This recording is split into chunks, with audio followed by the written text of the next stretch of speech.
আর এই মুহূর্তের একটি বড় খবর, জমি সংক্রান্ত বিবাদকে ঘিরে গোটা এলাকা জুড়ে বোমাবাজি। ঘটনায় উত্তপ্ত হয়ে ওঠে মালদার মানিকচক থানার জালালপুর এলাকা। আর এই ঘটনায় এলাকা জুড়ে মোতায়েন করা হয়েছে বিশাল পুলিশ বাহিনী। গোটা ঘটনায় দুপক্ষের কম করে প্রায় 10 জন আহত হয়েছে বলে জানা গেছে। আর এ বিষয়ে আরও বিস্তারিত জানবো আমাদের প্রতিনিধি রাহুল আমিনের কাছ থেকে। রাহুল, এই মুহূর্তে সেখানকার কি পরিস্থিতি আর মূলত সেখানে কি ঘটেছিল, তোমার কাছ থেকে বিস্তারিত জানতে চাইবো। দেখো, তোমাকে প্রথমে জানিয়ে রাখি, মানিকচক থানার অন্তর্গত জালালপুর এলাকায় দুই পরিবারের মধ্যে জমি সংক্রান্ত বিবাদের জেরে কিন্তু ব্যাপক লাঠি থেকে শুরু করে বোমাবাজিতে কিন্তু আহত হয়েছেন 10 জন। এই মুহূর্তের গুরুত্বপূর্ণ যে খবর, সেই খবরের মাধ্যমে যেটা আমরা পাচ্ছি যে 2 জন কিন্তু গুরুতর জখম হয়েছেন এবং তাদেরকে কিন্তু মানিকচক গ্রামীণ হাসপাতাল থেকে ইতিমধ্যে কিন্তু মালদা মেডিকেল হাসপাতালে স্থানান্তরিত করা হয়েছে। তাদের অবস্থা কিন্তু অনেকটাই আশঙ্কাজনক। দেখো, যেটা জানতে পারছি পুলিশ এবং স্থানীয় সূত্রে, যে এলাকারই দুই ভাইয়ের মধ্যে কিন্তু বিবাদ। তাদের নাম হচ্ছে মুরসলিম আলী ও আসগর আলী। দুই পরিবার দীর্ঘদিন ধরেই কিন্তু জমি বিবাদ নিয়ে কিন্তু একটা ঝামেলা ছিল তাদের মধ্যে, এবং গত রবিবার কিন্তু বিকেল থেকেই কিন্তু দুই পরিবারের মধ্যে বিবাদ শুরু হয়।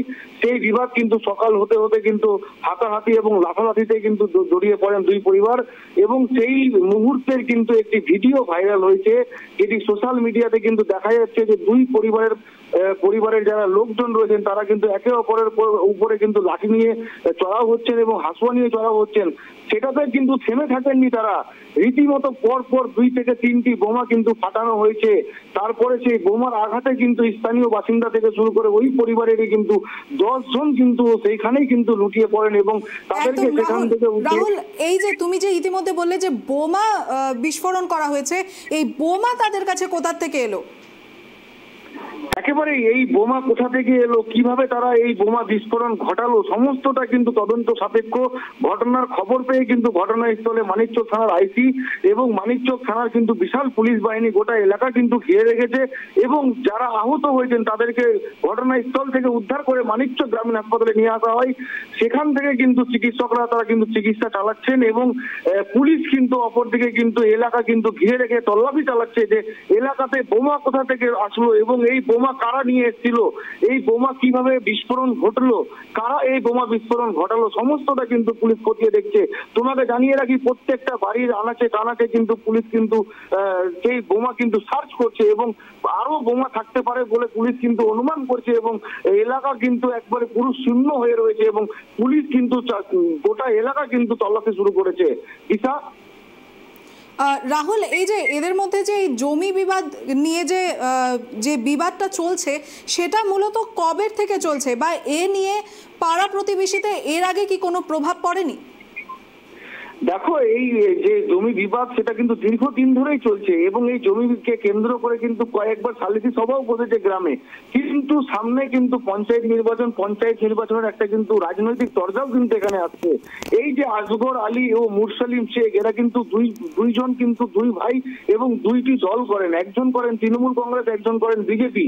এর মধ্যেও কিন্তু একটা রাজনৈতিক গন্ধ কিন্তু একটা লেগে আসছে, এবং স্থানীয়দের সূত্রে কিন্তু যেটা জানতে পারছি একটা রাজনৈতিক চর্চাও কিন্তু রয়েছে, কারণ 2 ভাইয়ের মধ্যে কখনোই কিন্তু পারিবারিক যে একটা বন্টন বা পারিবারিক যে একটা বন্টন নামা হয় সেটা কিন্তু তারা গ্রহণ করে নেননি, এবং এই সামান্য মাত্র 1-1.5 শতক জমি নিয়েই কিন্তু এই বিবাদ।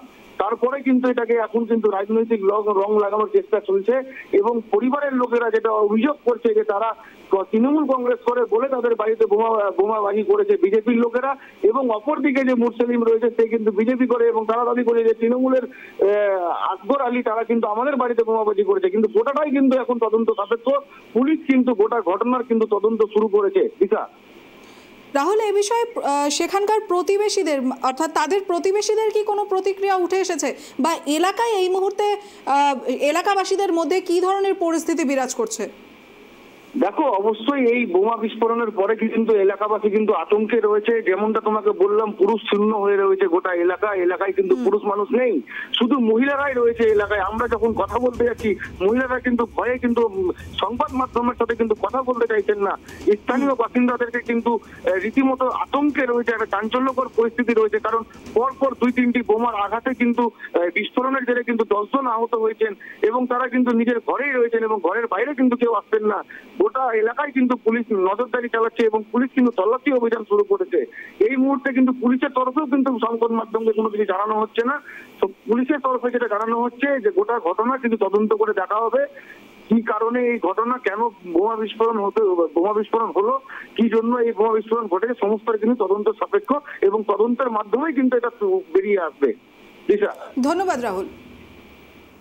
এদিকে জমি সংক্রান্ত বিবাদকে কেন্দ্র করে দুই ভাইয়ের মধ্যে বচসা, আর সেই বচসা ধীরে ধীরে এতটাই মারাত্মক রূপ নেয় যে দুই পক্ষ থেকে বোমাবাজি শুরু হয় সেই এলাকায়।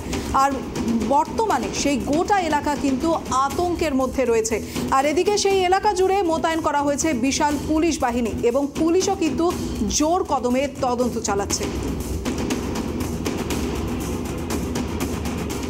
এই জমি বিবাদ আমাদের রাত্রে আবার মারপিট হলো, আবার সকালে হাঁসুয়ারাঠি আমাদের বাড়ি ধাওয়া করে মারতে এসছে।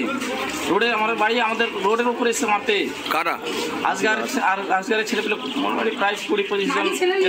আচ্ছা, মেয়ে ছেলে সবাই এসছে। কি নিয়ে এসেছিল? হাউসা ছিল, লাঠি ছিল, তোমার সাইকেলের টায়ার আছে, ওই ক্রিকেটের বোম ছিল। আপনাদের উপরে ফেলেছে বোম? কজন আহত হয়েছেন আপনারা? আমরা 7 জন আহত হয়েছি। অভিযোগ তো অবশ্যই করবো। আচ্ছা, কি নিয়ে এই আপনাদের মধ্যে বিবাদটা, কি নিয়ে? জমি নিয়ে? আমার যে জমি, ও তো অনেকদিন থেকে ধরে আছে জমি। আমার জমিতে জবরদস্তি ও বাড়ি করে আছে। আচ্ছা। আর ও আমার বাড়ি থেকে এসে আমার বাড়িতে এসে মারপিট করছে।